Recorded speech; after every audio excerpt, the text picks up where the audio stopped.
Hi, my name is Benedict for Higher Hertz. This one isn't actually a review, but it's going to stay similar in format because that way you'll know what you're used to. I'm used to what I do too. This is introduction and the talking manual for the new Hertz multiplier VST. It's number 2. The first one being the Hertz delay, which you can get, as you will be able to get this, from higherhertz.com. Hertz delay is already out there. This one will be out there when you start seeing this. So I don't have the actual address to send you to, but higherhertz.com, find Hertz delay. This is probably going to be right next to it. What we have is a similar yet different sort of a VST. Now, I'll say right up front, this one's a combination of different approaches that will deliver dramatic results if you push it hard, but it's not its primary purpose. Its primary purpose is to be a lot more subtle, and in being subtle, a lot like saturation, so go watch some of the saturation videos if you haven't, where I talk about how a little bit here, a little bit there, all piles up to make this massive difference in the perception of a final mix. This is its primary intention, to be subtle. What it is called is a multiplier. The things that it can potentially do range from a kind of unison, a chorus, an echo, reverb, or a widener.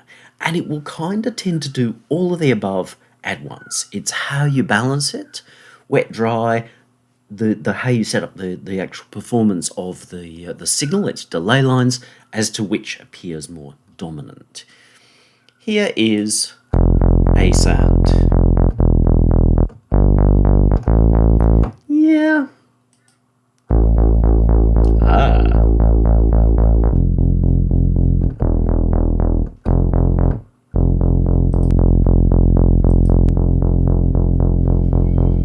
Obviously, we hear something akin to the traditional unison that you find on a synth.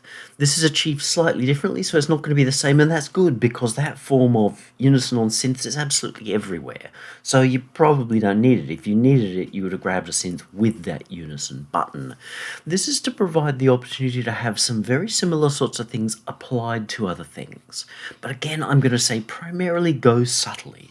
There will be a tendency to try and use this as though you can take any sound and just blam it through that kind of, and it's probably not going to work super well. Certain sounds here, obviously, we go from a not very nice sound to something that's juicier than the Ricky Wild Kids in America sort of a sound. So that's cool.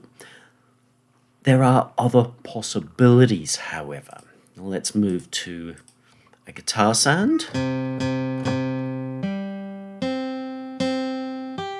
Very sample and very same and flat. Using an arpeggiator probably doesn't help. This shows more the intended use. The difference is subtle.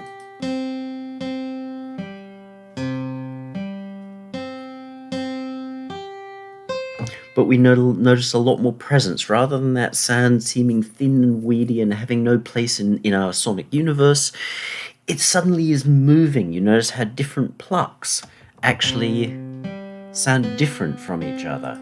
This sounds very flat.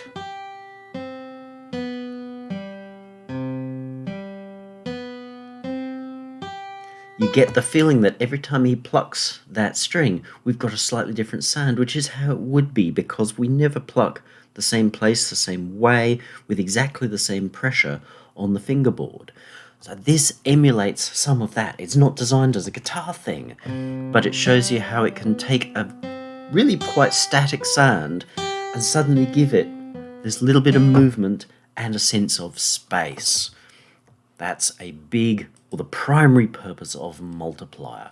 The reason I went down that track was because I kept seeing person after person in forums and what have you talking about how to solve their vocal or their guitar not sounding good in a mix by cloning it, which is just, you just shouldn't do it.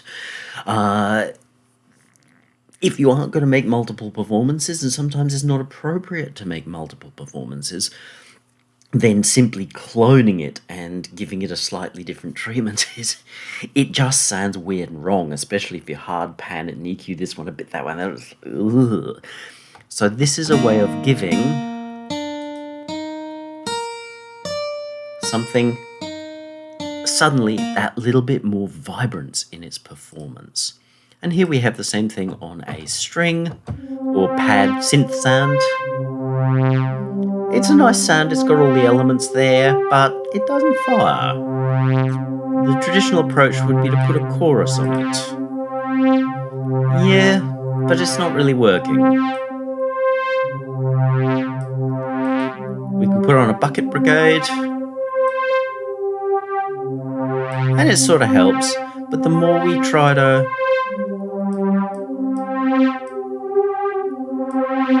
the more it actually pulls that just kind of out of tune.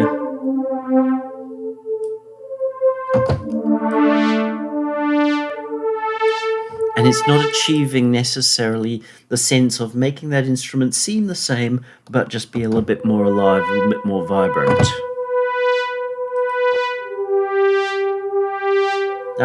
Again, we've got that sense of a bit more width and sense of space, and this kind of vibrant shine, as well as a little bit of movement through the notes.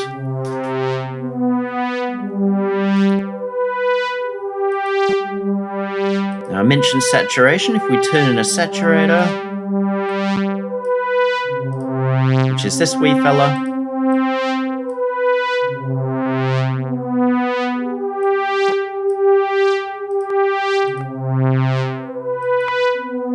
yeah, there's just a tiny, almost imperceptible jump in the sound.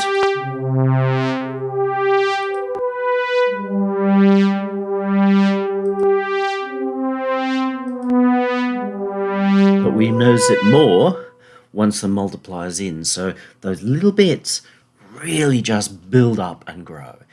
The multiplier is not designed to suddenly take your one and make it sound like you've got 3,000 shares singing at once. Not at all.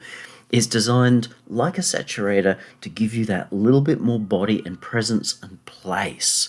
You can, of course, overdo it for effect, but just be careful because you'll probably make things sound more bad than good, even though they sound more dramatic in solo. In a mix, the aim is to make the whole mix work. If you've made your sounds too, then you'll find that your mix really struggles to work.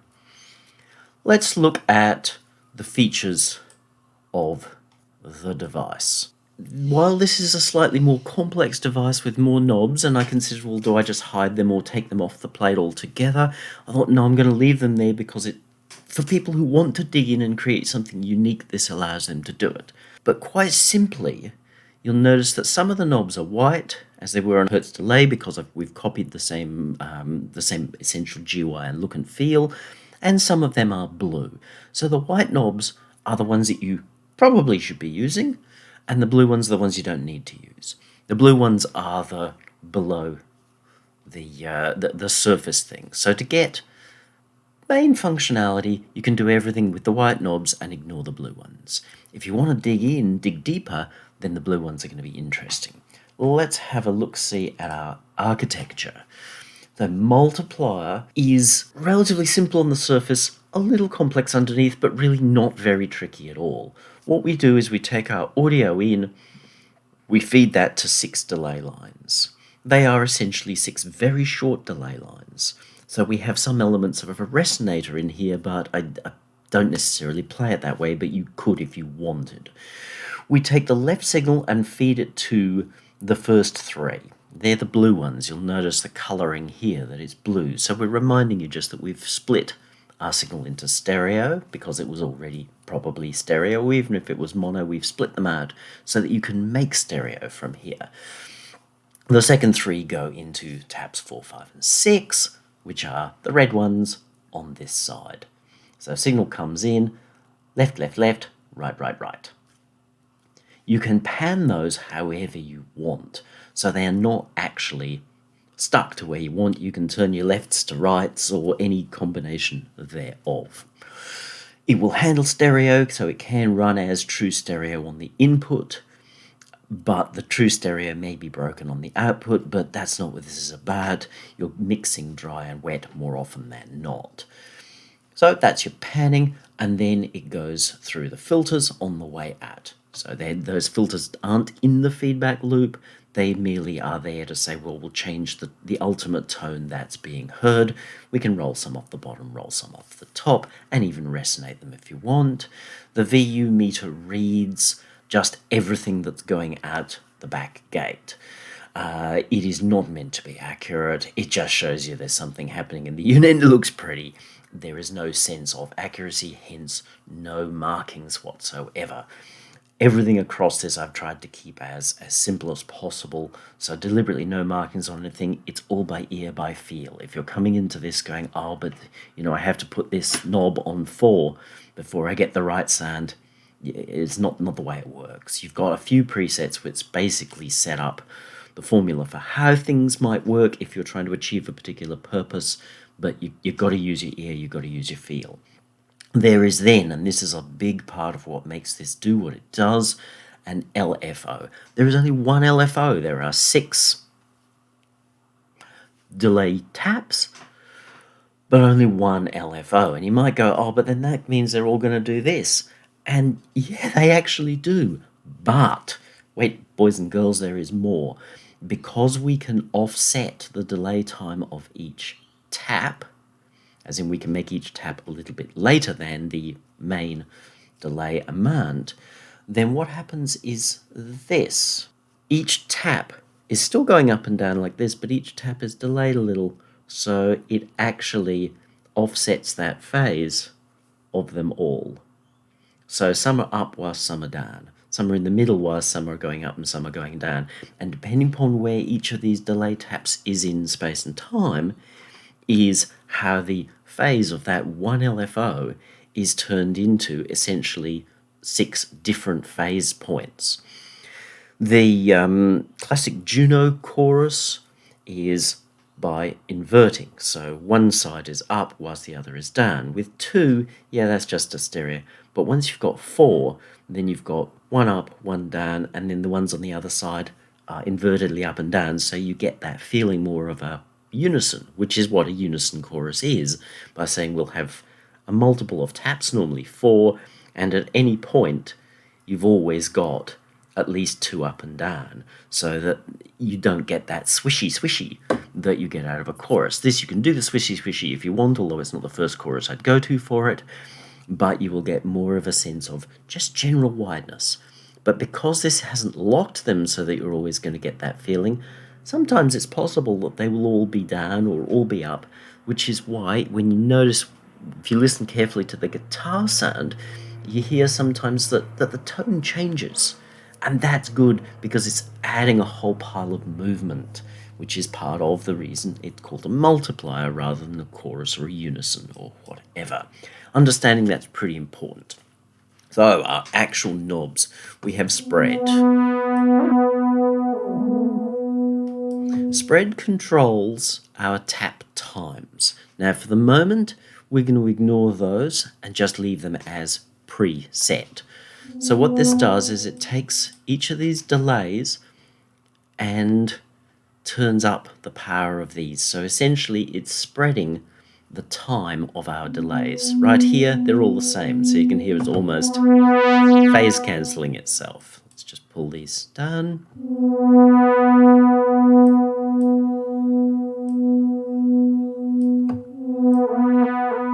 And it spreads out in terms of tuning. Because we've now got those 6 taps at different times, which are set by this, which we'll cover more later. But in simple use, just like a unison, you'd spread your detune. I just didn't want to call it detune because it would not be technically correct. And then we can set our width. And you notice with width down, you don't really hear the spread when there's no LFOing going on. That's normal. Even in a chorus, you don't hear a chorus very dramatically if it's set to mono. But with width up, you definitely hear that. So the spread and width knobs merely control the overall power that these knobs have on timing of those taps and the stereo width or panning of those taps. So they're the equivalent of detune and stereo spread in your Unison device. Modulation, we've got rate. It will go fast, but you may not use that a lot. For special effect maybe, you generally keep it in the slower range, is my suggestion. And then depth.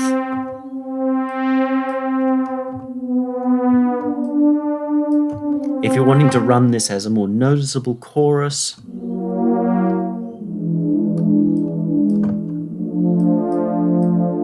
then you're going to want to run something like that.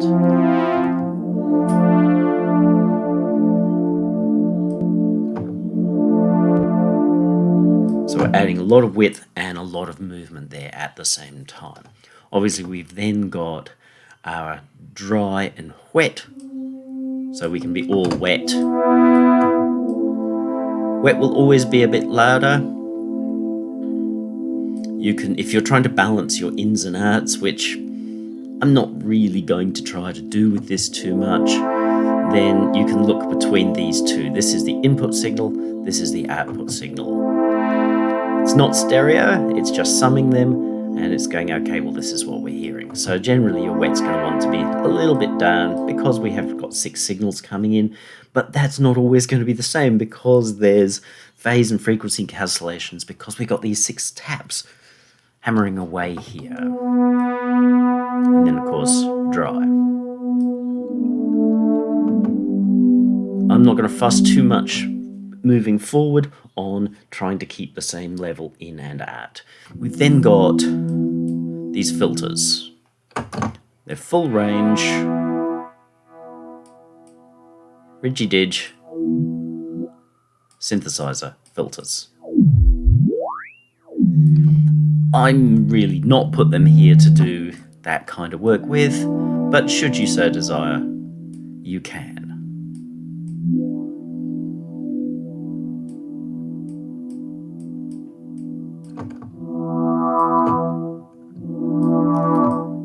They don't affect the dry signal, just the wet.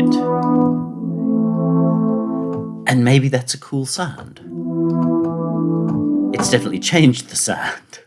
But they're really more milder tone controls, especially when using this as a reverb or an echo unit, which we'll cover in a mo. Then they just help you control the tone of that second tone.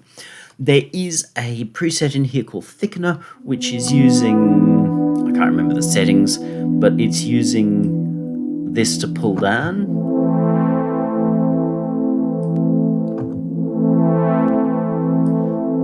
So it's adding some body in the lower mids without adding it up on the top. So it's a little like an op amp or a transistor in the sense that it adds a bit more down here without adding it up here. It could be useful if you feel your sound is too thin, but there may be some other causes, but it is a way of changing the frequency balance or frequency perception of an instrument as well. If we want to brighten it, we could do this.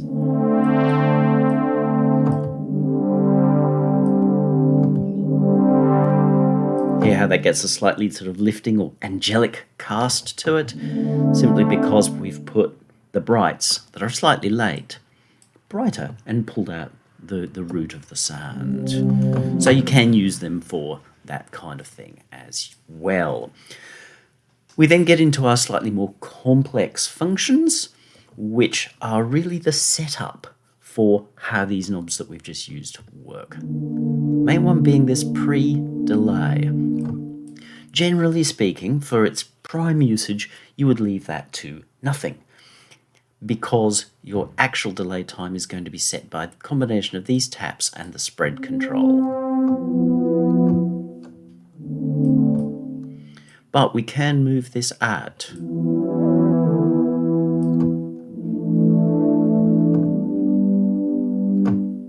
So this now changes the relationship. It's moving everything back in time a little, which also changes all the phase relationships, not only of how the LFO is appearing on each tap, but how the phase of our altered sound interacts with our raw sound. We can then increase the range up into actual echo territory.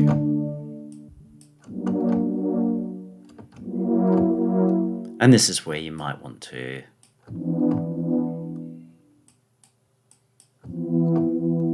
narrow it down a little.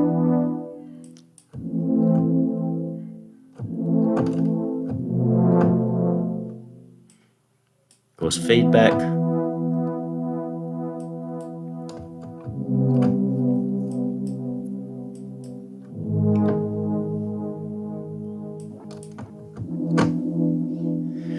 With the spread at 0, you will get a pretty tight sounding delay, which will have some phase issues happening inside it, flanginess or whatever. So you can hear there, with just a tiny, tiny bit of spread, you're building a flange or a phase or whatever.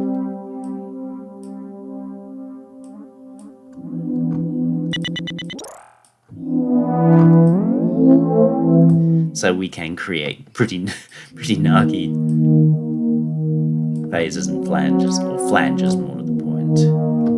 Not intended, but it is there, and I made sure that was able to work once I realized it would do it. But I won't say this should be your go-to flanger, but if you find there's a particular kind of sound that you can make out of this and you like it, that's the whole idea. So pre-delay coupled with range lets you go out into an echo. If the spread is up, and particularly with the width up, then that echo will be spread, so a bit more diffused in a sense, and therefore you'll get a more natural sort of real-world echo than a perfect digital slap back. Feedback, obviously, to spread that out. You can use your high and low passes to control what you're hearing there. Now, this is a bit that initially people might get a little bit about, just because they can look at it and go, oh no, my poor brain. Ignore it until it makes sense to you. Very simply, as per the image here, we have control of the tap times. These are offsets. So wherever your pre-delay is set to, this is saying I will offset tap 1 back in time by this amount. They're pretty small amounts. Tap 2 I will set back in time by this amount. Tap 3 I'll set back by this amount. 4, 5, 6. That's how we then, as we open up our spread, say how far back each of those taps is going to move in time. So when spread is down, even though this is up, its actual setting may be more like here. Meaning this one's incredibly close. It's a multiplication or division thing, so times 0.1 kind of a thing. So it just reduces the overall power that these knobs have. This is 100% of what you see here. This is 50% of what you see here, 25% of what you see here, whatever you.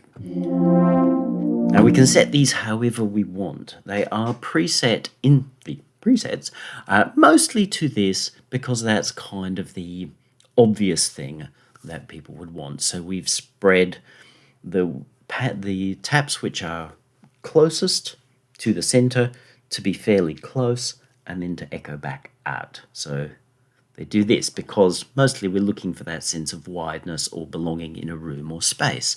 There is a preset in there that goes backwards, so the sound actually goes this way.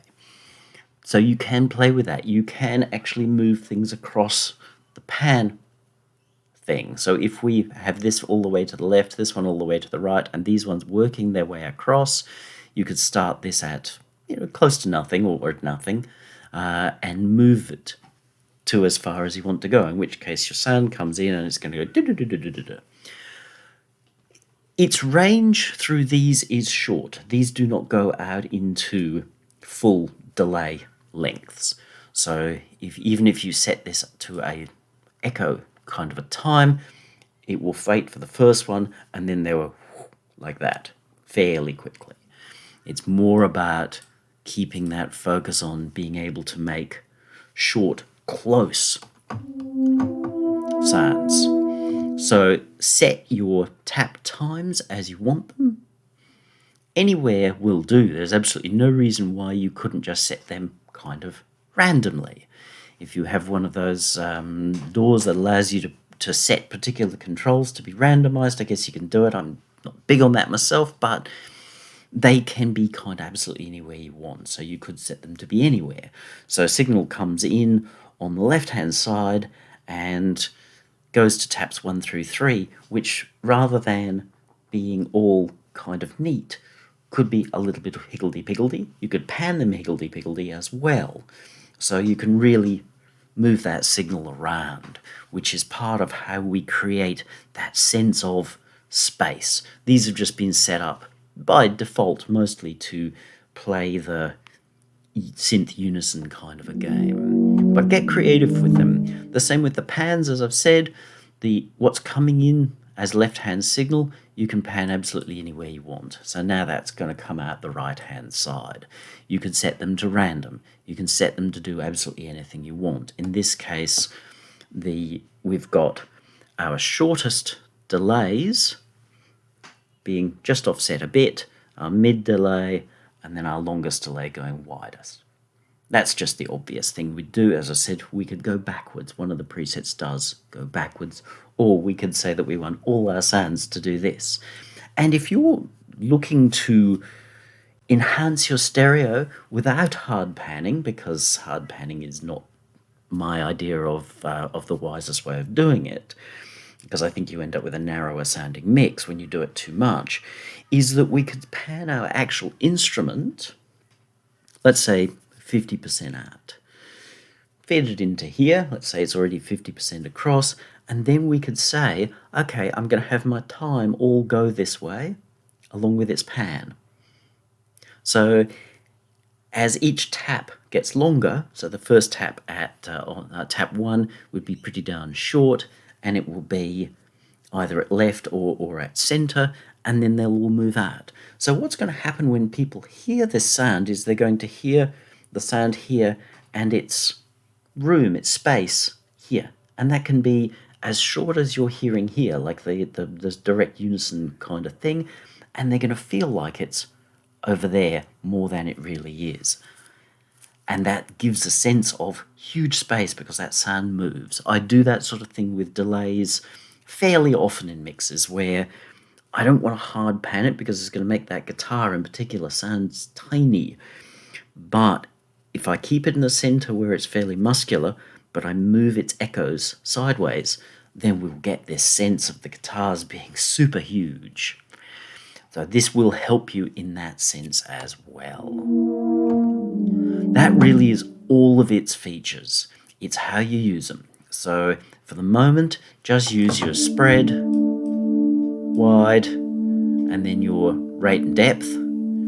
If you want to get into a reverb, start from about here, and then you'll find that it starts to get elements of reverb, and here's one I prepared earlier. Let's just pull this back into,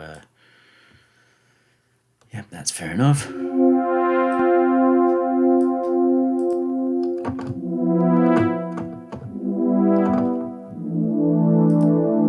Off, on.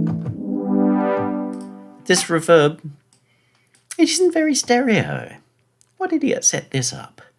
We can solve that.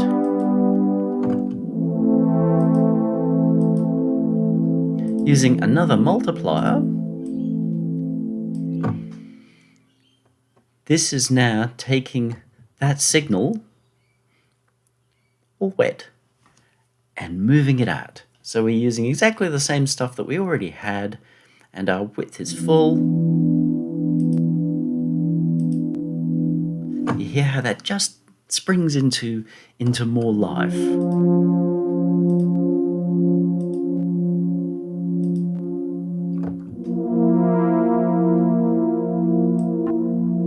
And with our multiplier here, let's put that saturator in.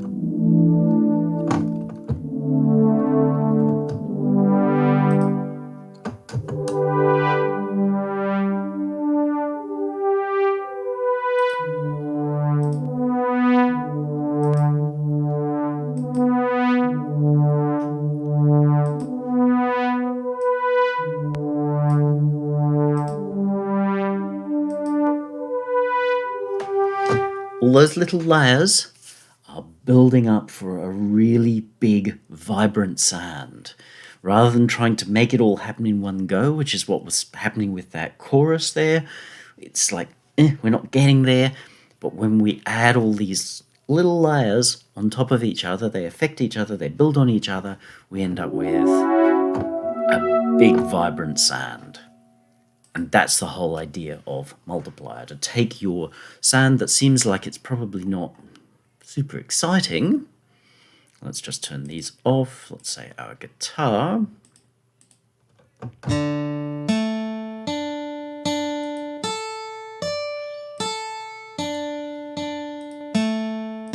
Adding that in. Now reverb. And spreading our reverb a little bit.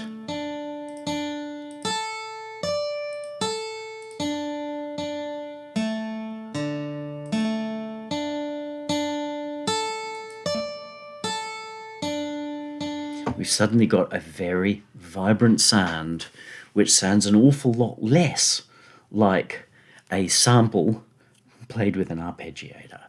It comes alive. So that's the whole idea. So use cases. Use cases are unison, chorus, echo, reverb, and widener, roughly in terms of time, although technically that would put reverb before, and widener, but give or take. So we will use our... For unison, we want to go fairly close and set your width while attempting to set always as wide as you can. In reality, you might be better if you're just looking to put a little bit more body without it sounding too unnatural or synthy. You might want to keep your width fairly small. That will then allow you to pan whilst keeping this within the stereo spread. And you will probably want to either have quite a high rate with a very low depth, or a low rate and a low depth.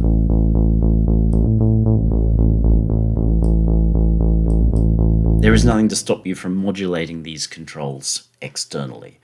They're all exposed, so if you want to modulate something, everything is exposed to be able to be LFO'd or whatever. Look at your DAW as to how to do that. So that's our unison. If we want to get more into chorusing, then it's primarily just in what our LFO is doing. We might set our pre-delay to be a little bit more and go out to a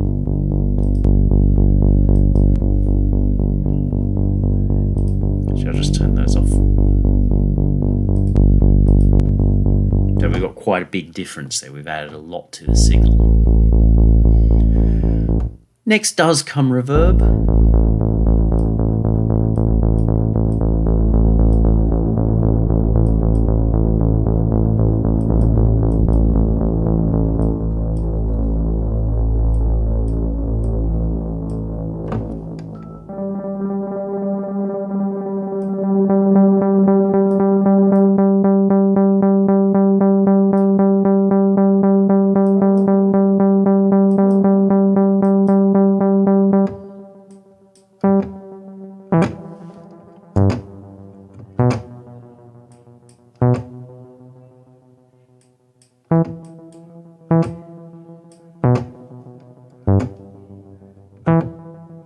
that's a reverb.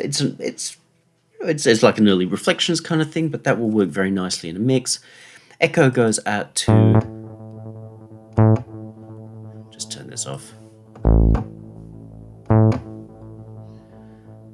Let's pull that back.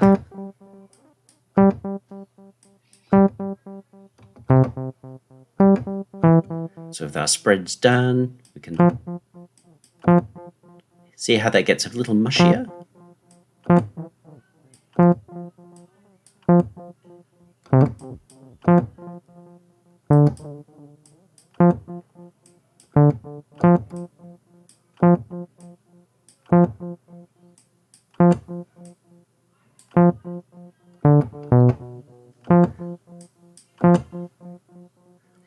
So then it can become like a real echo. So it's a combination of that tone coming back as well as being a bit mushed.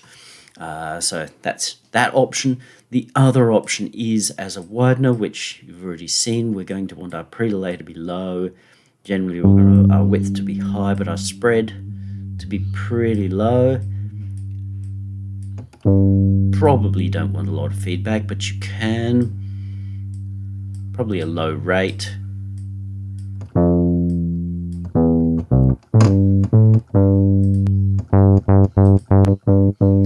That you would generally use more to spread something that was already there. So as you see with the reverb here, by using that spreading capability, then we're able to take something that wasn't as wide as we wanted it and add more. Go very, very subtly. While it's tempting to go, oh, that sounds amazing, it's going to lack focus inside a mix. So in terms of a mix situation, adding at least some of the dry signal in is a wise plan. And then you'll get that sort of spread. That one's not one I would recommend that you apply particularly to real instruments, but doing things like taking a reverb or something that's just okay, but you just want a little bit more sense of it having presence in a space, then this approach will do that. If you want to change the tone,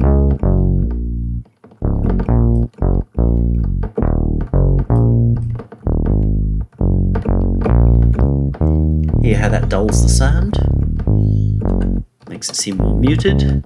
So if that sound seems like it's just it's too up here, rather than using an EQ, which is going to make it then hard to get that to pull through the mix, we can do this.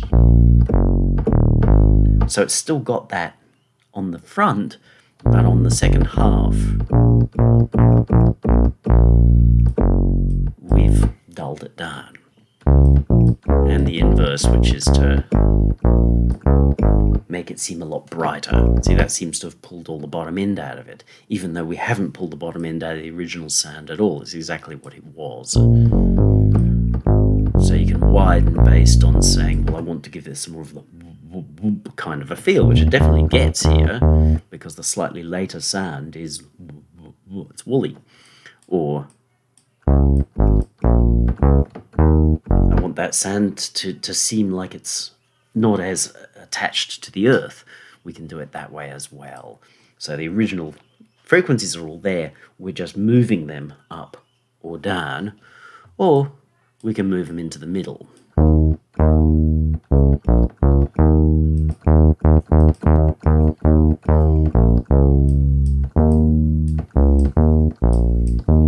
We can pick where we want that widening to happen. You don't need multiband anythings. I guess you can whack this into some kind of a multibander if you want, a multipass from Kilohertz or something like that.